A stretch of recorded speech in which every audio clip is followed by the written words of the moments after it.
اگر آپ پاکستان میں رہتے ہیں، اگر آپ پاکستان کے شہری ہیں تو یہ خبر آپ کے لیے بہت بڑا دھچکا ثابت ہونے والی ہے۔ کیا آپ جانتے ہیں پاکستان پر اس وقت کتنا فارن قرض ہے؟ کیا آپ جانتے ہیں کہ پاکستان پر اس وقت کتنا قرض ہے اور پاکستان کو 2022 سے 2059 تک کتنے ارب ڈالر قرض کی واپسی کرنی ہے؟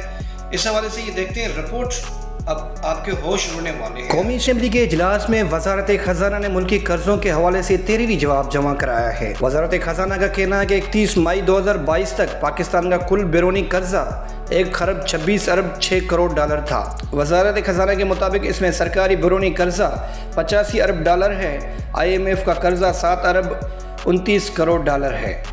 وزارت خزانہ نے بتایا کہ نجی شعبے کے ذمے غیر ملکی قرضہ 11 ارب 98 کروڑ ڈالر ہے۔ پاکستان کو 2022 سے 2059 تک 95.4 ارب ڈالر قرض واپس کرنا ہوگا۔ وزارت خزانہ نے PTI حکومت کے حاصل قرضوں کی تفصیلات بھی قومی اسمبلی میں پیش کر دی ہیں۔ 13ویں جواب میں کہا گیا ہے کہ 2019 سے اپریل 2022 تک حکومت نے 12,345 ارب کے قرض لیے۔ PTI حکومت نے 2019 سے اپریل 2022 تک 8,181 ارب روپے مقامی قرضہ لیا۔ PTI حکومت نے 4,164 ارب روپے بیرونی قرضہ بھی لیا۔